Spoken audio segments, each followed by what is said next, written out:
UNPAVED, Sean Salisbury here to bring an authentic, real stuff to you. Hardcore opinion. Sean Salisbury, a great NFL analyst, a former NFL quarterback.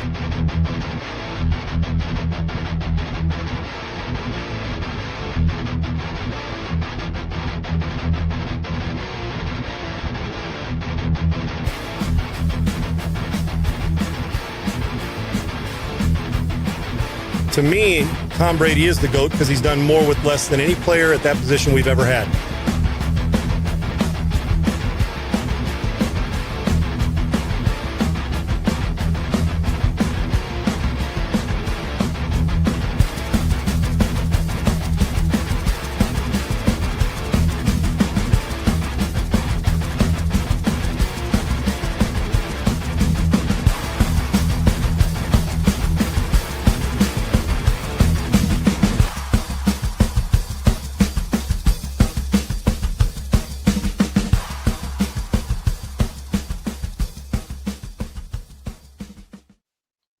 What's up, everybody? Welcome into the Tuesday before Thanksgiving Unpaved show.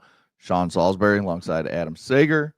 Follow us on Twitter or X, whatever you want to call it, at Sean Unfiltered, at Adam G. Sager, the show at Unpaved on Rumble. Go like and subscribe to the YouTube channel at Unpaved Sean Salisbury. Make sure you like and subscribe so you get the notifications when we go live Monday through Friday at this exact time every single day. Sean, how we feeling today? We're getting close. I'm doing great, man. It's time to go. Yeah, I get to pick up my fresh bird tomorrow, about a 22-pounder.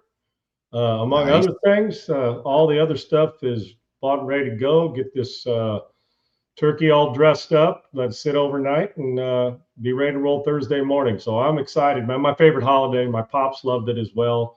Just because of the lack of pressure of some, the gift giving and all that goes on. I friggin' love it. You eat, you sleep, you drink, you eat, you sleep, you drink, and you socialize with friends. And I want everybody to come early in the morning, like watch the end of the Macy's Day Parade, get the hors d'oeuvres beforehand, watch the games, celebrate all day. This isn't just a dinner event. And I'm about a 4 to 4:30, 4 o'clock, 4:30. Okay, really? Steak somewhere in that. Yeah. We're early. Yeah, it used to be when I was going like at 3:30, but I decided to extend it so we can have that hors d'oeuvre stuff in the morning, like a meat platter plate, which has been a tradition in my family, and cheese and dips and all that. And then to settle in. So, between 3:45 and 5 o'clock is when we usually settle in, but up early, preparing it, getting it ready to roll, man. And I can't wait. And to those out there that are having a hard time, lost a family member at this time, struggling, I hope and pray you get through those, but I also want to be cognizant of those that we celebrate because, we're fortunate and blessed. For those that are having trouble celebrating, I hope, and for anybody that's in my area and doesn't have a meal or a place to go, you're always welcome in my home. So I love this holiday, and no pressure, just all love, man. And that's my favorite holiday. And, really good food. If you know how to do it right, really good food that you could just sit back, eat on. That's why I kind of like the earlier dinner. I like the one-ish because then it's just sit, eat. If you're drinking, do whatever. Get it. Get that little nap or little just rest watching football, and then boom, let's do it again. And I'm with you, brother, because there'll be a sandwich at some point. And earlier, I would always say earlier better than later. Yes. But as people start to flow in, I want to make sure that everybody's here. I don't want to force anybody to have to drive too early. And I know the holiday travel's a pain in the ass, so you adjust and adapt to it. But I friggin' love it. I love everything that goes with it, and plus the football. But you're right, man. The food, when you get it done right, just to stare at it. And I'm a super of OCD, which is a shocker. I will not eat stuffing before the Christmas holiday. Before Thanksgiving, any other time during the year. I don't even know that it exists other than Thanksgiving or Christmas. You can go. There's a couple sandwich shops you can go to. That'll make a great turkey sandwich, and they'll put cranberry sauce on it, and the stuffing, and it's off the friggin' charts. But between Thanksgiving and stuffing, I'll eat it leftover the rest. But I will not, in February. I don't go to company, the company potluck dinners that they'll bring 2 days before Thanksgiving, and everybody's eating in the conference room. Well, why the hell do I want to eat that when I got 2 days later? I don't usually eat turkey other than possibly Christmas again, but I'm talking about where you really do the turkey Yeah. the whole year. On like Easter, it's like usually ham for me or something else or prime rib. Yeah. The other holidays, I just it's one time a year, so I savor it. And cream corn maybe twice a year, but usually the jalapeno cream corn, the things that are safe, the thing you eat stuffing, turkey, and jalapeno cream corn. Other than that, maybe, but I savor it. I will not eat pre-Thanksgiving meal pre-Thanksgiving, if that Yeah. makes any sense. I won't do it. I'm right there with you. All right, before we get into Monday Night Football, get into some just ridiculous cheap shots.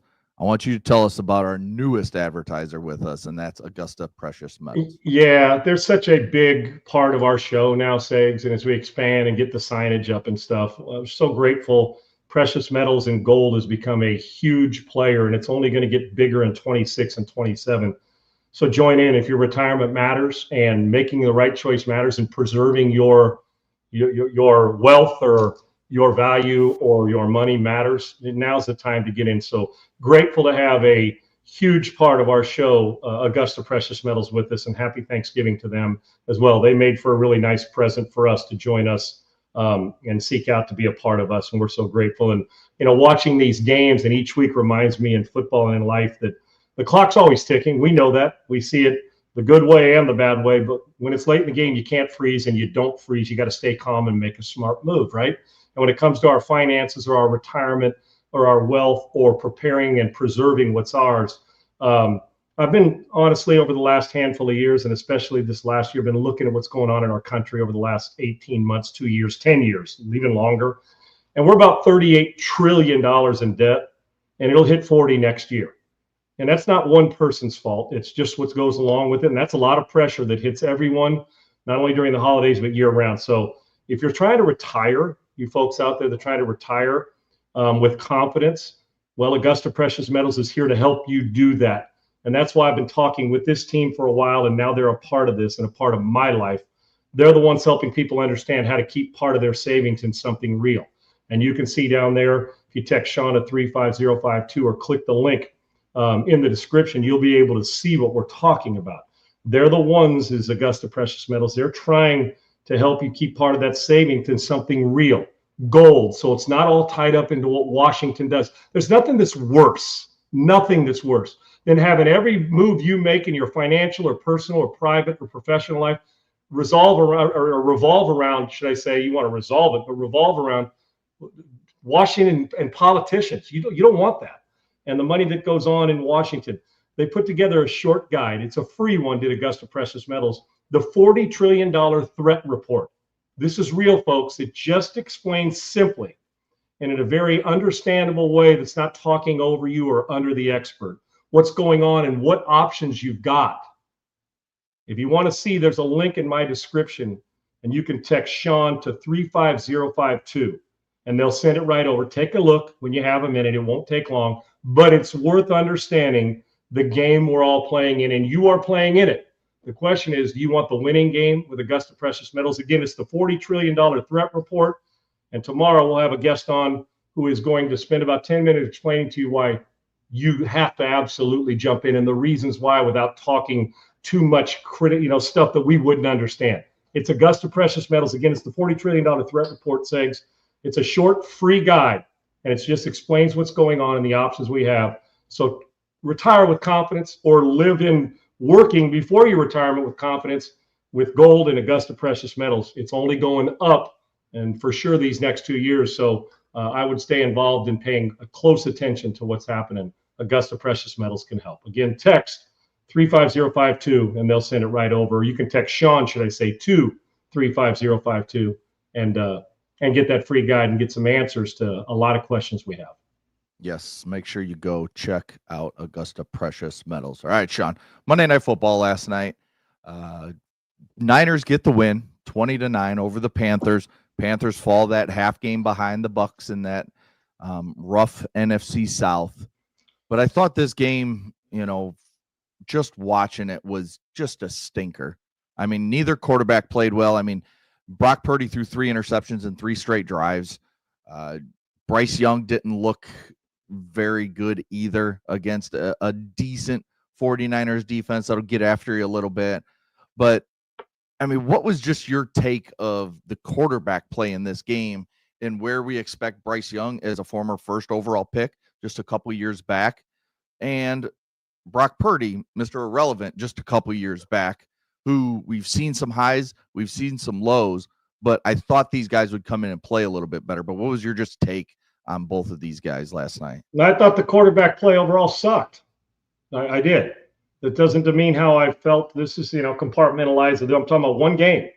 I'm talking about Bryce Young and Brock Purdy. They did not look like playoff teams, and they didn't offensively, and they didn't look like playoff quarterbacks offensively. Well, obviously, because they both played on the offensive side of the ball. I thought both defenses stepped up. Segs, I think you had the under in the game. I did, yep. I think we had 49ers. I thought there'd be more points. You took the under. And shocking, I mean, not shocking towards you, but you were right. The defense showed up. Injuries involved, traveling on the road. I just thought that maybe that Carolina would show up, and they did not. But I thought it would be better than what we saw offensively. No, I just didn't know that they'd get to those points, but it was bad. No doubt. Now, here's what I do know about both quarterbacks. When I say physically limited, I don't mean they're not good players. I just mean they can't do certain things if they're late or not accurate. They're both size-wise. They're not that you have to be 6'5" to play the position, but you got to throw on time to windows and to openings as opposed to over, because neither one of them are going to wow you with their physical strength and physical prowess. So what they both have lived on in their careers is throwing on time, high football IQ, being mechanically sound, and getting out in front of it. Because if they're late, you saw Purdy last night in his 3 picks, was late and inaccurate on the 3 picks. When you're late, you're desperate. And he doesn't have Stafford or Josh Allen or Mahomes' arm that if they're late, they can make up for it and still hit a coffee can-sized window because of their physical prowess, and then they can throw it through a car wash without getting it wet. The problem is if you try to throw it through a car wash without getting it wet and you can't, it gets wet and it's inaccurate. 2 is that becomes a desperate situation when you feel you're behind your read and then you make an inaccurate throw. If you can't hit the car wash, then it ain't going to get wet. So that's the problem with both last night. I thought the 49ers did a good job of overcoming and doing just enough. And the sign of a good team is to be able to play shitty and still find a way to win.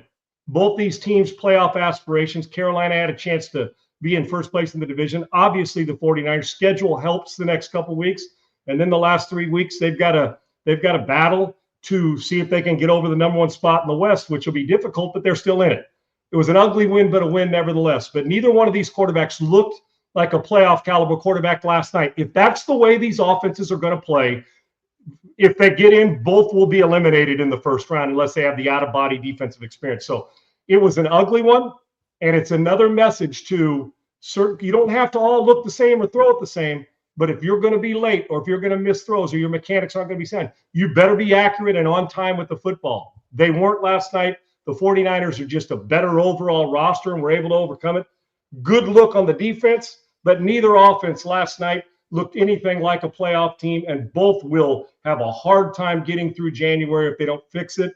Obviously, the 49ers are in a tougher division, and Carolina can still go on and win the division. Last night looked like 2 teams that would be gone in a hurry offensively if they don't get it fixed. It was an ugly performance.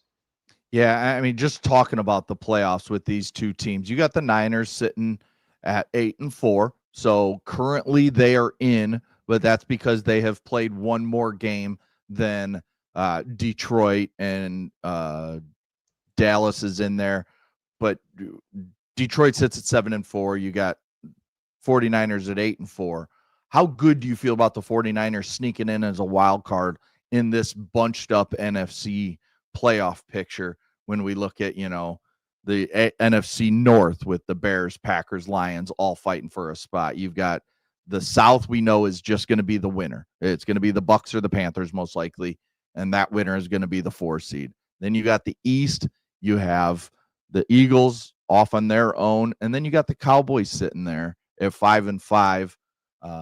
So you have a big cushion there. So do you think – I think it really comes down to the last team in the NFC North with either the Bears, Lions, or Packers, and the 49ers for that 7th spot. Who do you like when you look at these 4 teams, I guess? I don't know those other 2's schedule.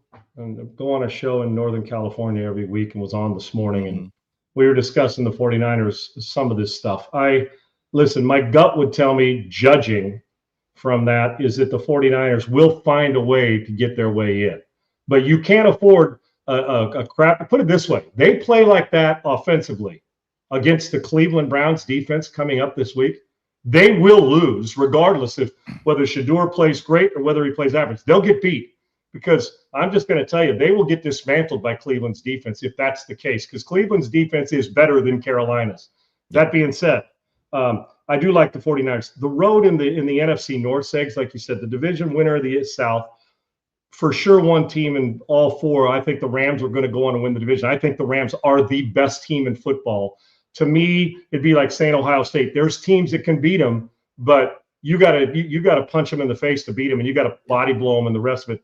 The Rams should be the odds-on favorite. They're the best team in the league right now. Record, I don't care what the record is. Eye test and the way they're playing. And Stafford's the MVP, which I know we'll get to. So, I like their chances, the 49ers, Segs, but if you tell me 3 of the next 5 games their offense is going to play like they did last night, they're not making the playoffs. It'll be 3 teams from the North, 1 from the South, end up being probably 2 from the West, and then the whoever's battling for the third, Cowboys, the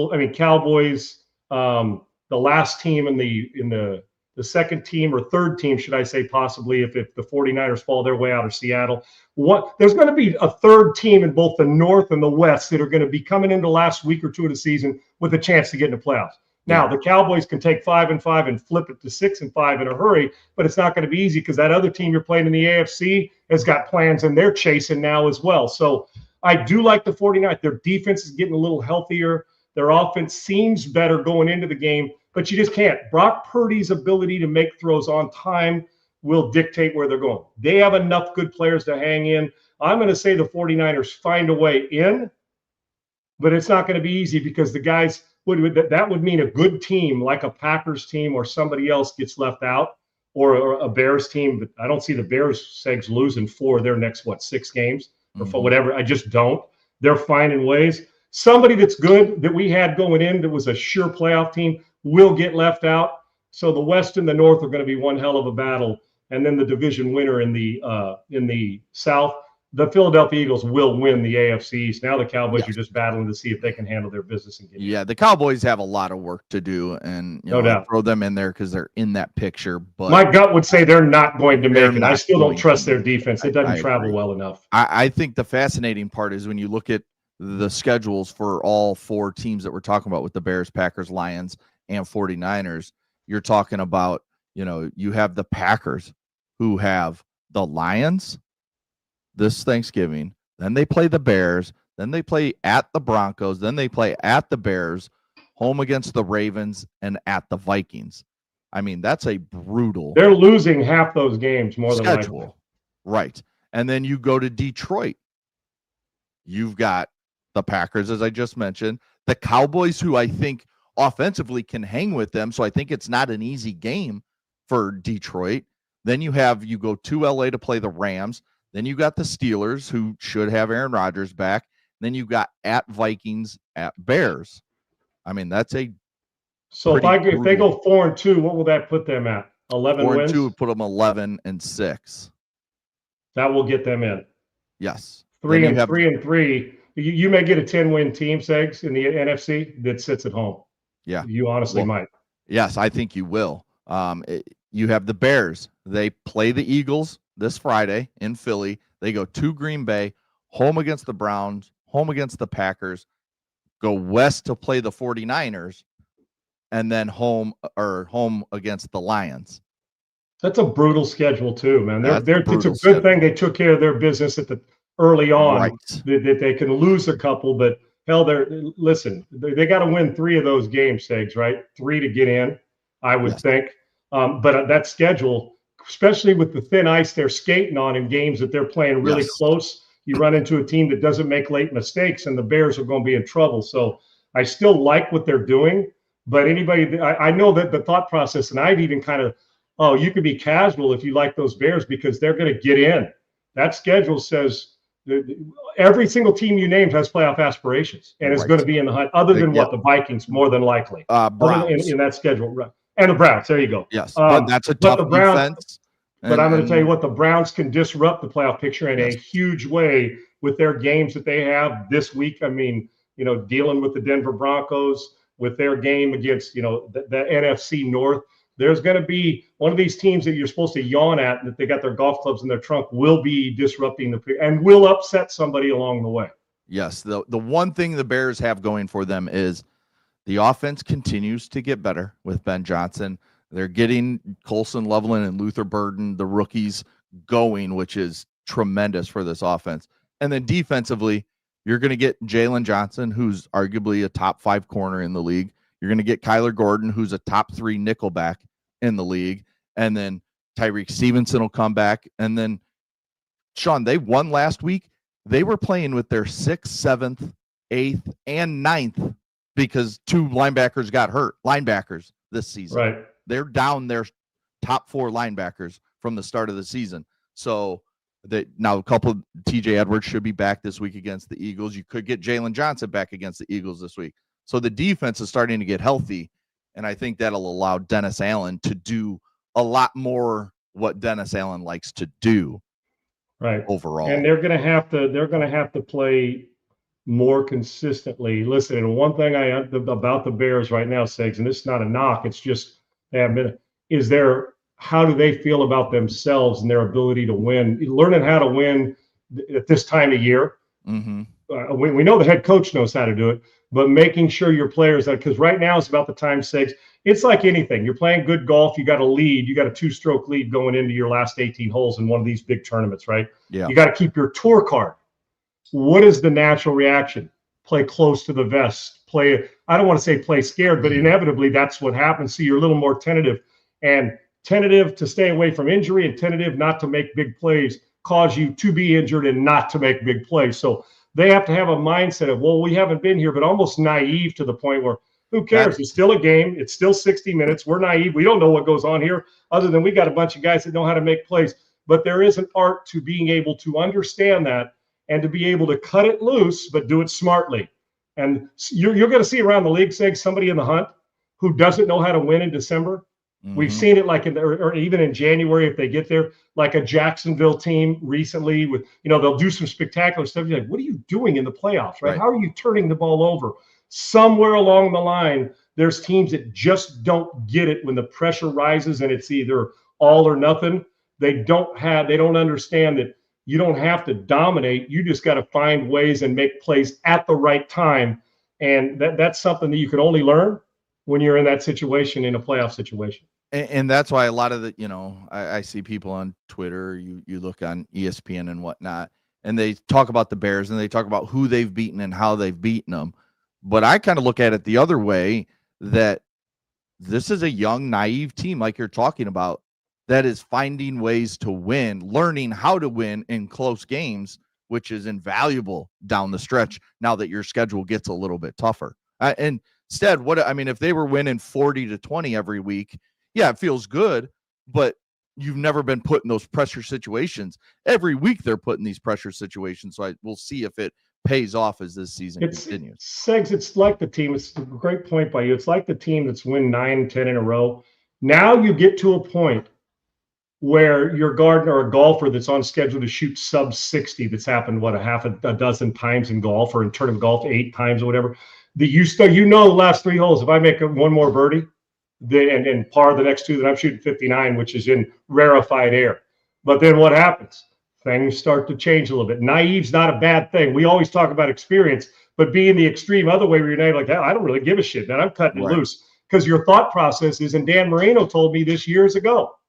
Dan told me, he said, Sean, after my rookie year and then my second year in '84, we went to the playoffs, to the Super Bowl. He said, I thought I was going to 5 or 6 more. He never got back. Right. And Danny said, he'd said, and I would, watching Marino, I thought he was going to 5 or 6 more too. Never got back. So to cherish that, but being naive's okay as long as you're naive, but smart and playing smart football. And I'm going to tell you, Segs, right now, and it's a fact, you get to a point where learning how to win and lose, and I've never understood.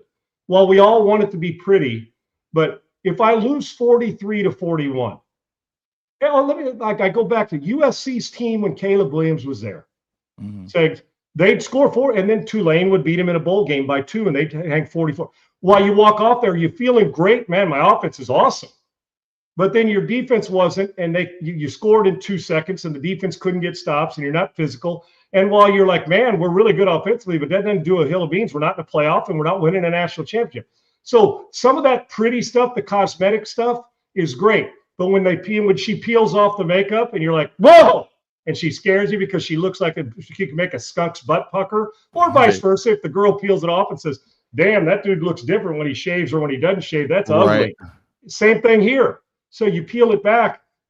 I think I gained more substance on teams I've been on that we know we're talented and we know how to win, naive or experienced, but we've been through the test, man. If you're winning by 20 every game in basketball, and then all somebody pushes you to the brink, you don't know how to do it because you're so used to having that relaxed, free spirit. What happens when they push you and put their foot on your throat and you're like, damn, we haven't seen this in 14 weeks. So I am on the side of, you want to win ugly or you want to really lose pretty that half the team can't play.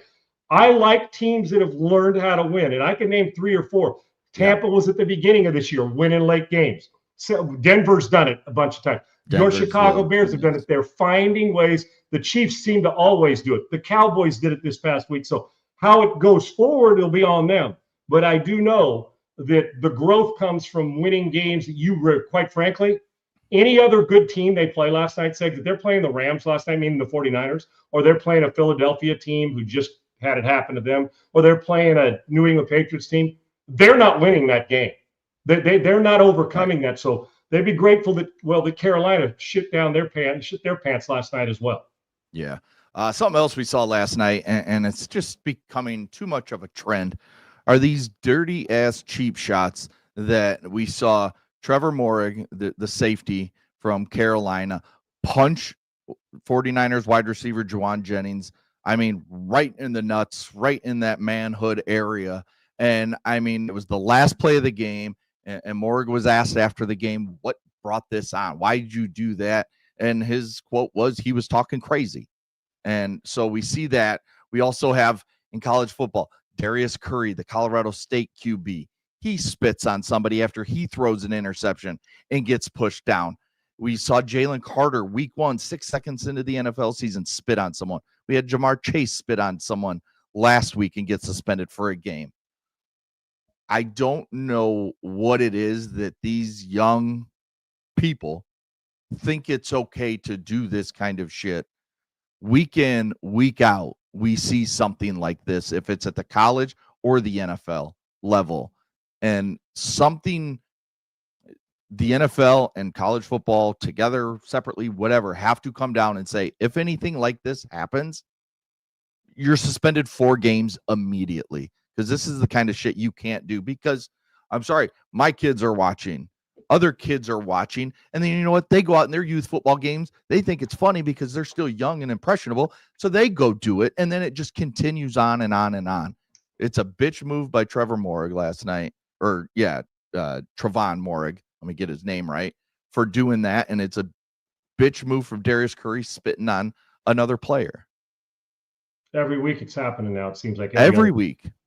I think that you're a complete chicken shit, coward asshole that somewhere along the line in your life, whether it's a teacher, a parent, or somebody, allowed you to think that this was okay, or a coach along the way. Yep. Because to me, the last thing that comes from my mind, we've all done fucked up things in our life, okay? At no time have I thought I'm going to spit on a human being, ever, a player, anything. If you got any set of balls, well, now that Jennings may only have 1, depending on how hard he hit him and do it, I can't think on the spitting side what's worse other than stealing from your teammate. We need to treat this when it comes to the spitting or a shot to the nuts. You know, this ain't no Mitch Kupchak joke move. This is steers to the fist closed.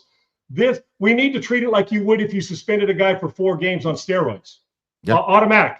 There is no, you don't get it. We got it on camera, and I love the fact that Jamar Chase, it cost him over $500,000 a couple weeks ago. They went to try and overturn it, and they said, no, you're stick with it. Don't let it go. With this, he shouldn't be able to play the rest of the year. If you're going to spit in another opponent's face, you're done for the year. And then I'll Right. I'll review it in the off season, just like we would a domestic. Well, Sean, is it as bad as domestic violence? No, nothing's as bad as hitting a kid or hitting a woman. But I can tell you this, the next level down of seriousness, I'd rather have a guy get in trouble for smoking a spliff than I would for punching a guy in the balls or spitting in his face. Because to me, this isn't accidental. You have to think of it. It's a character flaw. So whether it's a DNA character flaw or you're just a horseshit human being and teammate, even if it's an opponent, to me, that tells me he can do it to his own teammates as well. Boom, get him out. He should not be able to play the rest of the year. Done.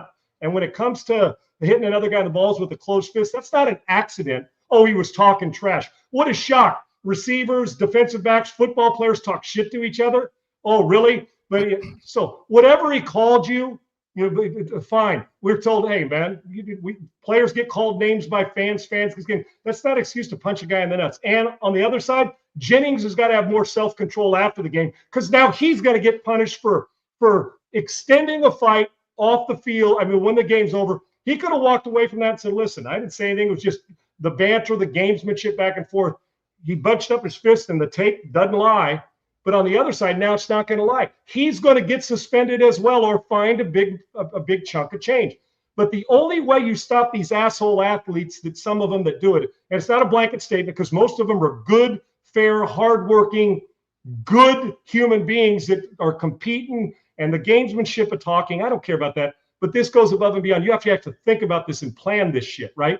So you hit a guy in the balls that, first of all, you're also in me. I think you lose your teammates. I do. When you spit on somebody or hit a guy in the balls, that to me is above and beyond. So while it's not the top level, I'd just as soon have you hit them harder. Guy smoked a joint because his shoulder hurt. I'm not encouraging that. You get my point, Segs. We need to be more severe because the only way some of these assholes that it hurts, Jamar Chase is never, and I don't, when I say assholes, I'm talking about the compartmentalized situation. I don't know him in real life, right. But when you do this, I can only judge that if you're that kind of guy on the field in front of everybody, what do you like when you're away from it? That's where my head goes. So whether they're good guys or not, there is a character flaw involved in this, and I would just as soon you hit them harder. And the only way you take them away, Jamar Chase is not going to spit on a guy again. Why? It's like that was a $500,000 spit. So that's how you take away a chance to play and you take away their money. That's how you get them. You take away that, oh my God, what are they doing? All the other stuff, periphery stuff. So you spit, you're done for the year. And if I'm his coach, screw what the NC2A or the conference does. I'm sitting his ass down and he's not going in uniform because that basically tells me you're allowing it on my team. Yeah. And then the hitting the balls, I don't care what was said between two dudes battling during a game. You can't hit a guy in the nuts with a closed fist. And Jennings has got to have some poise after to let that affect them. And you were scot-free. You didn't have anything to do. And because you wanted to show it, you couldn't handle it. Take care of it away from football. If you want to meet him, wait outside the locker room. I've heard those stories and seen them. Yeah. You wait outside the opposing locker room and you confront him then. But now he's put him in a situation so both are going to get fined and one or two of them are going to get suspended. And they should, and you should hit them hard. This isn't just part of the heat of battle. This is chicken shit spit, and it's horse shit DNA character flaw. Punch a guy close fist in the balls. Yeah, it's something we're seeing way too much of in football, in sports. We see cheap shots in the NBA constantly. We see guys getting in face of other guys. I mean, it's constant in sports right now. I mean, you go watch a high school game. You shouldn't be talking about this each week. You go watch a high school physical game. Fist, right? I just when you go up and punch him in the face or in the gut, and hit him in the balls or spit in his face. That's my thing. If you're more like, don't be a bitch and hit him in the balls. Stand up and throw hands. Like I understand. I'm not saying like, because I think punching a guy in the helmet is one of the dumbest things. It's stupid. Well, your IQ needs to be questioned. At least stand up and I mean, just go at. If you got that big of a problem, you're going to hit him in the nuts. Be a man and stand up and fight him. Like don't do that. I mean, you just look. I'll just tell you this: whether it's a hockey, I'll just use hockey as an example. I hate to say, and like I said, it's not a blanket statement. There's plenty of. I've seen guys, cheap shot when Matty Johnson hit Jeff Bukaboom from behind years ago without. Most of those guys will tap you on the shoulder and you chest up and fight it. Yeah. NFL player, you can learn a lot. So could every other sport. Learn a lot from the way, if you're going to fight, which I'm not encouraging, but if you are, Do it the right way. Chest up, get after it, do what you do on the practice field. Would you spit in your own teammate's face on a training camp fight? No, then why are you doing it to another guy? So to me, you can learn a lot from hockey. Grow up, be a grown-ass man. If you want a fist fight, then get after it and then separate and go your own ways, and we'll have at it. But spitting and hitting in the balls is simply saying, this is my crutch. I'm not man enough to deal with you, so I'm going to go back. Then I'm going to hit and run. That's what this is. Yeah. Instead of stepping up, and they can learn a lot from the toughness and, quite frankly, the character of the way they fight in hockey. You may not like the fight, but at least they give you a chance to chest up, even though referees stay out of it until they fall on the ice. You guys get after it, wear your damn self out, but stay away from their balls and stay away from cheat shots and fight fair if you're going to fight. Moving on, I think a big storyline that could be coming, and it depends on what happens this weekend, Lane Kiffin. And I want to take the angle of if Lane Kiffin leaves, if he goes to Florida or if he goes to LSU. My first question for you, Sean, is, and we will find out Saturday after the Egg Bowl what his decision is. So I think there's a decision made. Everybody in the parties know what's coming down on Saturday, but he doesn't want to take away from the Egg Bowl, which I'm shocked it hasn't leaked yet, but for whatever reason, it has not leaked yet. My first question to you, Sean, is, you're Ole Miss. He goes out, wins the Egg Bowl. They're in the college football playoffs. He tells you he is leaving to go to LSU or Florida. Yeah. Is he coaching the college football playoffs for you if you're making the decision as the school? Not, I don't care what Lane says. What do you say as the school, as Ole Miss? Is he coaching the college football playoffs for you? Well, sakes to pre-qualify this, not that it's not offensive, is that regardless of what Lane or anybody else tells you, any coach in the past, present, or 20 years in the future, you can't be both places 100%. You just can't. Because if you take the job at LSU, what's the first thing you're thinking about? I gotta start recruiting. So you're recruiting for a team in your same conference, trying to get your staff together, which you're going to probably raid a lot of the Ole Miss staff to go with you. Yep. And I'm just using Lane. It wouldn't matter if it was James Franklin or anybody else, right? And you know my guy's Lane, but this is just the cold hard facts. This is the way it is. If you know you're getting one gig, you can't be all into the other, because I'm trying to get the same guys I'm recruiting at Ole Miss, I am going to recruit at LSU. Exactly. Because it's the SEC. So you can't tell one guy, man, Ole Miss is my place and I love it. Or if you're James Franklin when you were at Penn State, or if there's going through, or is this guy getting fired or is he not? Then turn right around the next day and say, the best place in the world for you is LSU, and 24 hours ago it was Ole Miss. So you can't be all in both. That's number one. If I'm the athletic director and the president of the school, while my first gut tells me, because it's Lane, I want him to coach, but just of the overall program, that you're no longer with Ole Miss. Get your ass out and go coach LSU. I've got my assistants. They're primed well enough. We'll get by in a game. I don't know if it's going to be if we get to the playoff, but you know what? I got to trust that the staff we've hired that got us to 11-1, they win, then guess what? Then I'm going to assume that they're prepared, that my coach Lane Kiffin has prepared them to be leaders and to take over a game. If he had the flu, he doesn't, he's moving on. So my first inclination is, well, I'd love to have him because I love Lane, let him finish it. But he chose not to finish it. If he takes an LSU or Florida job, got to go. And I'd say it about my own dad if he was alive, or my own kid, or me. Because you can't be all in at LSU and be all in at Ole Miss. Yet you can't, looking to the future, you're saying, well, I'm leaving LSU because I think it's going to be better for me. That's what you're saying, to win a national title and money. That you can't recruit both. You come into my living room and tell me, hey, man, like at USC, and I love UCLA. Terry Donahue is one of my favorite guys. God rest his soul. I got recruited by both, being in Southern California, Segs, and I'm just going to put it in the players thing. When I went on a recruiting trip to UCLA, it wasn't Terry who did this, a guy who I love still to this day. When you went there, they drove you. He took me over to drive me around USC on my recruiting trip when I was at UCLA. And then they drive you back over to, you tell me, Bel Air, Beverly Hills, or the surrounding area. USC was not, at my time too, it was, hell, there were some tough times, right, around the beautiful campus. But the old, where do you want to live? And you know what my thought process hit? If you're spending time talking about USC, and this is years ago, showing me USC, they must have something you don't like. Of course, we all know that Beverly Hills and Bel Air and Pacific Palisades and Brentwood is a little bit better than where USC's campus is plopped into, just for the visual of beautiful new buildings. We got to drive over there to go to beautiful new, but that was okay. I like that grind. That's how you grow up. And I thought they got something you don't want. So while I loved UCLA and loved Terry, the decision when it came right down to it was easy for me. Same thing here. So you're telling me LSU's better if you go, or Florida, or wherever you go. So you can't be in on both. And number one, and then you could say, well, I'm all in because we started this. Well, you then finish it January 17th. Well, the job will be gone. Okay, well, that's just part and parcel to, it's a blessing and a curse to be good. And Lane's as good as there is going the way he coaches. The problem is, the curse is, you got to leave 90 guys behind, 85, 100 guys behind that you said you were all into. So there's part of that legacy. And whatever Lane makes, I support him 100%. I'm not telling him his money, players can leave, you can leave, go for it. But as far as coaching, here's how I'm going to do this, Segs, because there's too much emotion built in. You know what I'm doing?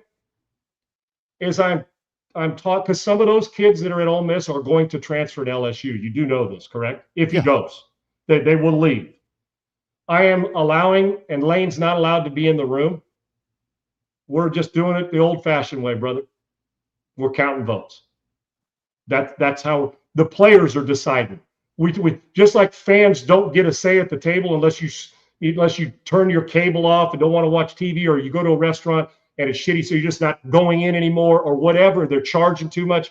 The only way you keep buying an automobile, they're going to keep charging. Okay, so I'm not letting Lane or any other coach sit in the room. Hey, we're 11-1. We got a chance to be the national champion. The players will vote, because you know what? In a quiet vote, they'll be honest.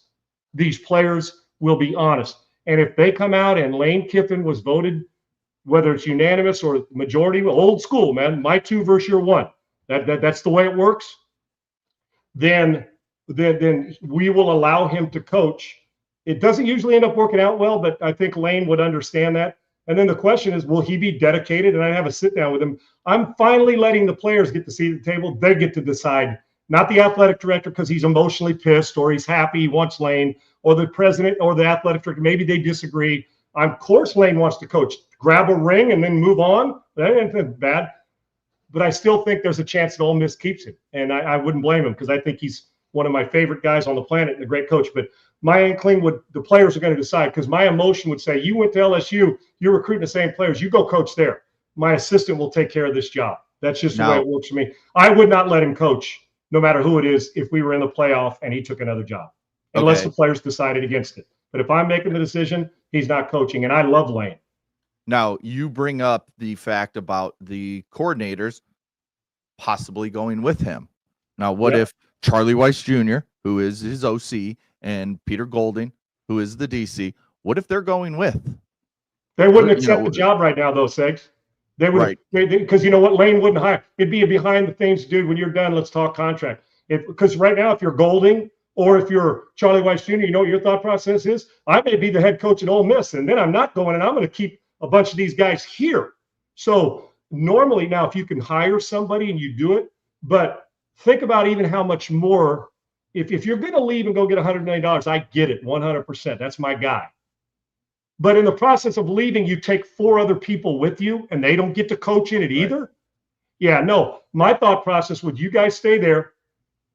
Let's see how it goes for you. If I'm Lane, you know I love you and would like to have you, but these kids deserve for you to coach them and finish them up. So I would take another step. I would not allow us to hire coaches until after the season's over.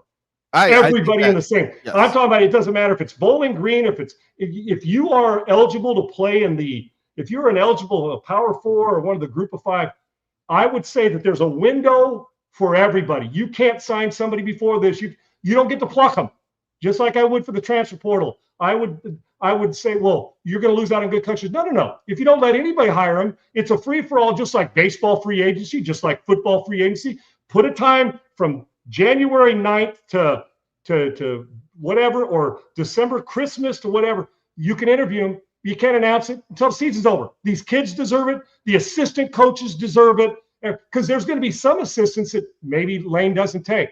There's going to be some that maybe Ole Miss doesn't want to keep. And guess what? Their ass is out of a job. Right. So to me, the best way to fix it is talk to the agent, what have you. There will be no, and if you got to treat it like show cause too. If you sign this in private with your agent behind the scenes before the window opens, the tampering part, I'm fining you $25 million of your contract. Whatever it is, hit them hard. So you want to end all this shit? Put a date on it, just like you would a transfer portal or free agency, because that's what it is. It's coaching free agency. Exactly. Why do I want to? Then it doesn't affect the kid. The kids can all speculate. You coach them through. If they want you bad enough in December, they're going to want you bad enough in January. Yes. So that's how you win this thing. But no, unless the players decide, it doesn't matter who the coach is. You should expect that if you're going somewhere else, you don't get to coach my team. And I'd say that about any coach in the country. Yeah, unless the players want him. It's going to be fascinating if he leaves, because, I mean, even like you say, even if he does leave, or if he says he's leaving and they're like he's going to coach, it's like, well, how do you do both? You don't. And that's where I kind of bring up the coordinators. If Charlie Weiss Jr. knows I'm leaving to LSU, he wouldn't be all in either. Yeah, exactly. So that's where it's tough. And I mean, and the ones who get screwed here are the kids. Okay. Another question. Real quick things about one last thing. The only thing that concerns me is, like I said, my affinity for Lane, but just talking real, I'm going to talk real like I would if my own kid was sitting next to me and he was trying to get the gig or decide whether to take it or not, or when to take it or not. Right. Is my one concern. Not about the money. Go get the bag. If you can get it, Lane, I'm all for it. Any coach. I'm all for the kid getting the bag, although I'd like to regulate some of this NIL money that you're getting paid without performing, that kind of thing. But I get it. Go get your money. I'm not in your wallet. But are we going to have the same energy for Lane that we have for other players that chase championships? Durant, we got on him. He got his championship. Where'd he get it? He got it at Golden State. Yep. The one athlete who's never, two that I can think, I mean, there's plenty more that have been dominant, that have never chased, that deserve more credit. Michael Jordan, although at the end of his career he went elsewhere, but he wasn't chasing a title and bringing 14 veterans. Talking about in Chicago, and Steph Curry. Yep. Steph has done it. People have come to him, which is great, but Steph Curry hasn't gone after it. It's people chased him. Yeah. So even as good as KD is one of the best ever, there's still that, but am I right or wrong? Oh, 100%. We put it on Harden, MVP, but been chasing championships. And we go to football. We put it on LeBron. Hell, we put it on LeBron. 100%. We do. There's no question. So in football, when do you get to a point as a coach? I don't want Lane to have the reputation, and maybe he does, aside from being a great dude and a great coach and come a long way. Like I said, he's one of my favorite people in the world. To get the reputation of he's the guy that walks into a room and has a great gig, the hottest, and then he's looking over the shoulder at the next big one that comes in, right? The next best one that comes in. And when you think about his jobs, how much better is Ole Miss than Florida than LSU and Florida than Ole Miss? Now, I'm talking about today's football. Not much. They may have more recruiting resources, but with NIL, the recruiting's changed. That's a great equalizer. Exactly. So if Ole Miss gives you the same amount of NIL as LSU, is LSU really a 10 times better place to live and better program? I don't know. And vice versa, is Ole Miss better than Florida? Is Florida better than Ole Miss? It's what's in the guy's soul who's getting recruited. Or who's getting paid to coach. So for me, I would hate for a guy who's this good a coach to get to the point, because then if Ole Miss offers it, what happens if all of a sudden Alabama comes up and Lane says, I want to go follow up with, I don't know. Right. Or my point is, do you want to get to the legacy? Because right now, the one thing you can't say about Dabo, as much as he can piss you off or he whines or any of that stuff, you know what you can't say about him? That he went and chased a bigger job when other jobs were out there. Yep. Even though that he's taken Clemson to a national power and won a title. He's got one, right? Or does he have two, Segs? Does he have one or two? He's got two. That's right. He got a second one. That's right. So he's got 2 championships. And you can never accuse him. So if legacy matters, winning national championships, will we, Tim Duncan's another one, great point, Dr. J, will we ever put he had to leave Ole Miss to win one, or would it serve him better legacy-wise to say he stayed? Because look what he's done at Ole Miss. Epic.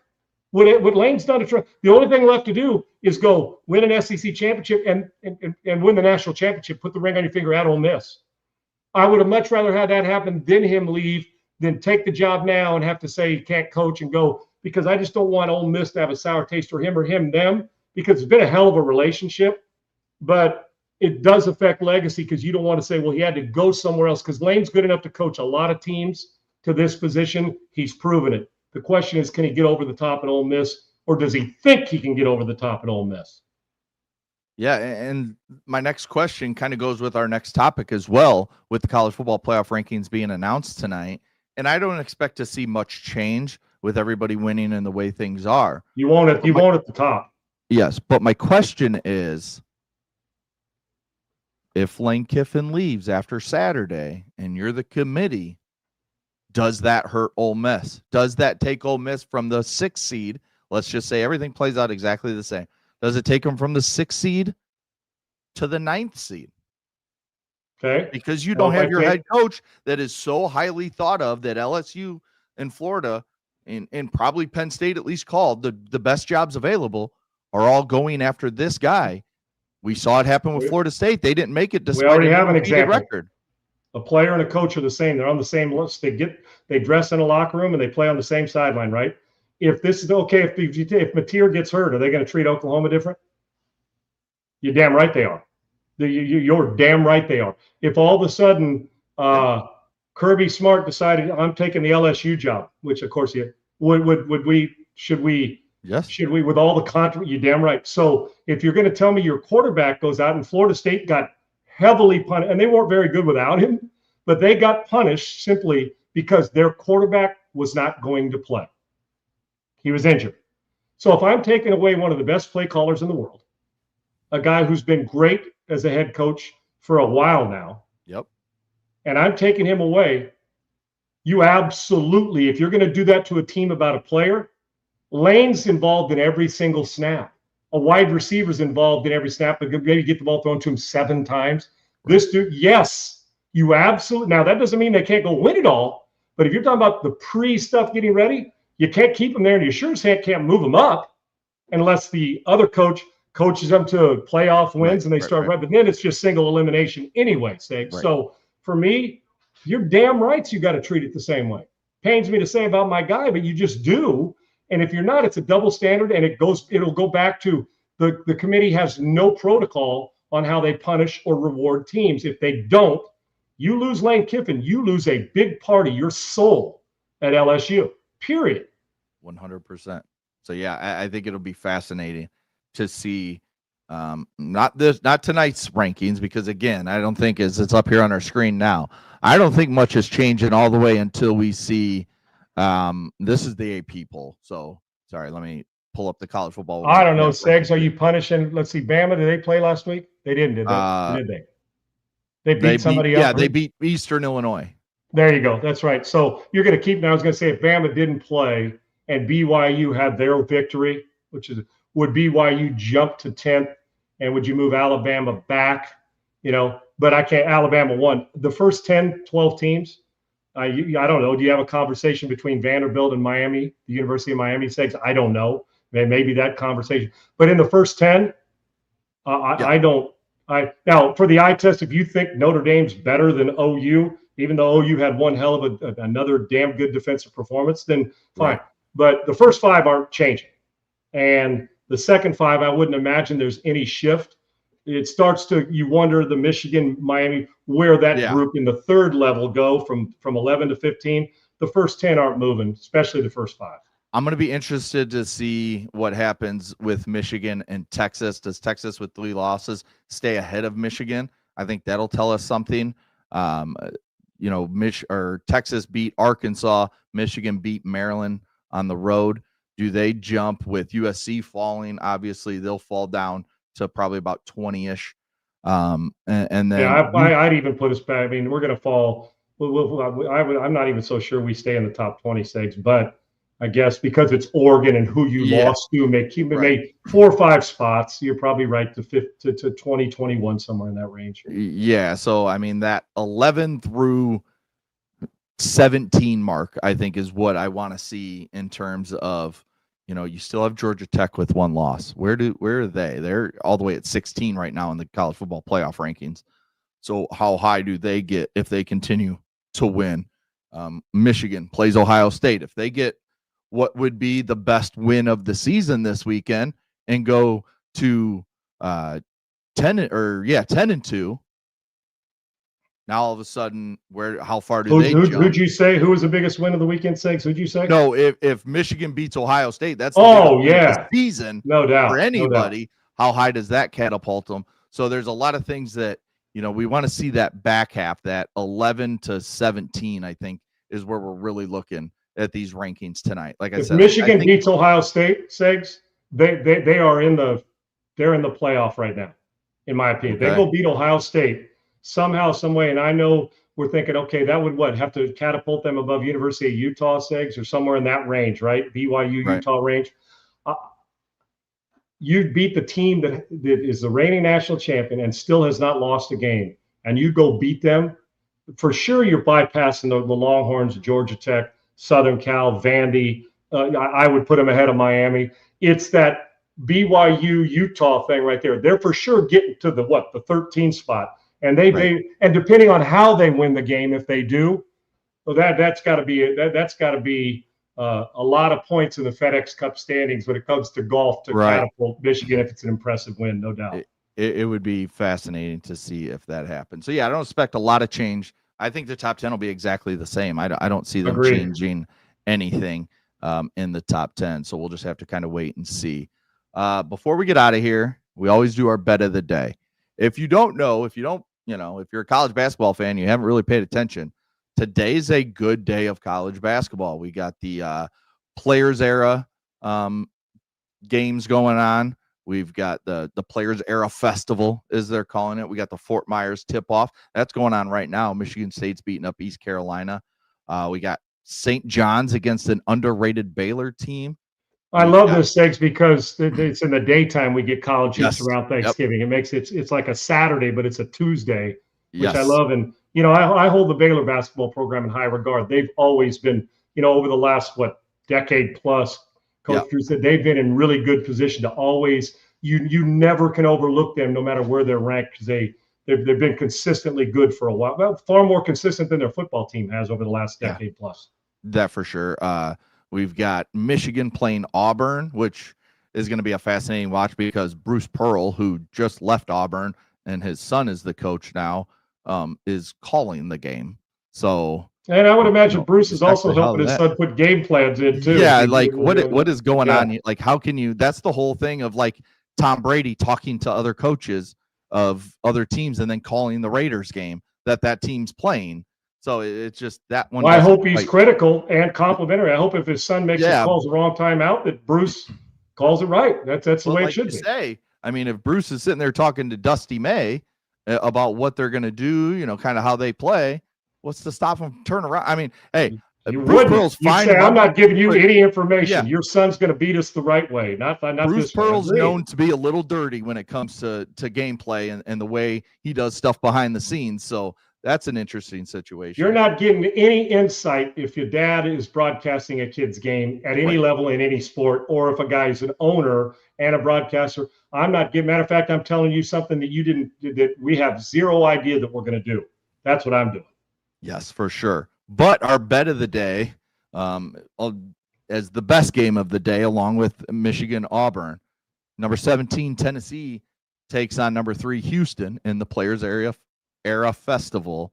That game is at, I think, 5:00 tonight, I want to say. I just had it up. Yeah, 5:00 on TNT, 5:00 Central, that is. Houston is a 3.5-point favorite, 133.5. Houston was taken to the brink last night, in a game that I really thought they should have lost yesterday when they faced now I'm blanking. Syracuse. Resilient, though, Segs. Found a way, as we talked about. Yep. But it'll be interesting to see now against a very physical Tennessee team. Syracuse isn't known for their physicality. It's that zone. It's that, they're starting to play a little different as, things get better and better. And they have the young Anthony kid, Carmelo's son, playing, and he played decent last night. But Tennessee's much more physical. I know Houston plays physical, but coming off that game, that's a close game last night against Syracuse, and now you jump right in with a physical Tennessee team.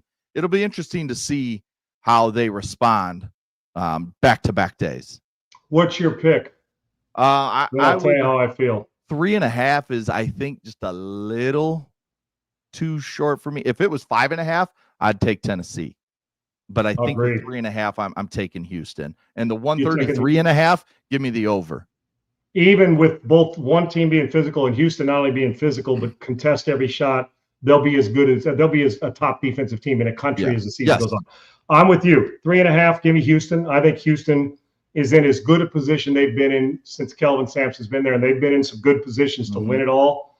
This may be as good a team as he has. That's number one. Two is, I can promise you this. After what happened against Syracuse, even though there's not a lot of time in between games, it probably wasn't it was resilient, and he'll compliment him on that, Coach Sampson will. But the wrath of Coach Sampson, you better come out tonight, play it with intensity, and play defense, and get to both backboards and contest every damn shot they throw up. I like the over as well, even because Tennessee's going to play kind of they'll play. Yeah, it's going to, and that's only $1. That's 70 to 72 to 68. Okay, and I think they'll get there. But the things I know about him, Rick Barnes is a good football coach. He good basketball coach, right? Segs, you fan, but has not been able to close it out the way you want right at the top. Texas saw that. How many years has Rick been at Tennessee now, Segs? It's got to be. Is it double digits? Has he been there? Got to be, maybe right? Providence and UT. I mean, it goes fast, but it's got to be double digits by now, right? Yeah. Am I crazy or am I right? He got there in 2015. So right around. So it's 10 years. So it feels. And then obviously with Coach Sampson, the impact. So both teams will be disciplined and well coached. Tennessee's physical. We know Houston will be as physical like Michigan State as any team in America. And there's nobody that will dive on the floor, loose balls, contest shots more than Houston will. Give me Houston at -3.5 and give me the over in this game. I love the Houston Cougars team. And I just got to knock down shots late in tournaments. And when you get to the Final Four, a couple of them, and they'll end up wearing a ring or in a championship game. I love the Cougars tonight, and I love the Cougars throughout this season. They'll have a couple stumbles, but the wrath of Kelvin Sampson, I mean that positive because those kids respond to him. University of Houston's real, and he's built something special. Give me the Cougs tonight. And by the way, subscribe to the show, please. We love having you. I'm not begging, well, kind of, but subscribe on YouTube. We love to have you. Get all the notifications. And you guys have made a world of difference in just the bandwidth and the impact of the show. And you're a big part of it. And you make us think. So please do that. And tomorrow, Segs, one thing I want to get into after we talk about some of the hoops, and we'll talk about tomorrow from today, is how is Matthew Stafford playing this well? And I'm going to tell you what I believe, aside from that he's pretty damn good anyway, is what happens at this stage of your career. The guys I've talked to and watched, when you get a little older, shouldn't your game start to get worse? And I'm going to tell you why his doesn't. All right, I like that. And then we'll look ahead to our Thursday games. Wednesday will be our last show of the week. We are going to take Thursday, Friday off, Thanksgiving, Black Friday. So tomorrow we will get into all the games on Thursday. We'll talk about Bears-Eagles on Friday. That's a big matchup when it comes to playoff implications in the NFC. We got a big college football weekend. Obviously, Michigan, Ohio State, Alabama, Auburn, rivalry weekend in college football. And it's the last week of the regular season as well. What teams need to win to keep, what teams could lose their playoff spot or put themselves in a situation where maybe they're on that bubble. We got a lot to talk about tomorrow. So tomorrow's going to be a really fun show. And what will the effect of Friday's A&M Texas game have on the loser? And decisions, if it's Texas, is everything set in stone? And will you finally be convinced, if you're not, how good A&M is if they win this football game? What is it going to take? We'll discuss that tomorrow as well. All right, we will be back tomorrow, 1 p.m. Eastern, noon Central. Thank you to Triple E. Thanks to Laura. Thanks to Bailey. As always, behind the scenes. Again, like Sean said, follow us on YouTube at Unpaved Sean Salisbury. We will talk to you guys tomorrow. Peace. Unpaved Sean Salisbury here. We're bringing authentic, real stuff to you. Hardcore opinion. Sean Salisbury, a great NFL analyst, a former NFL quarterback.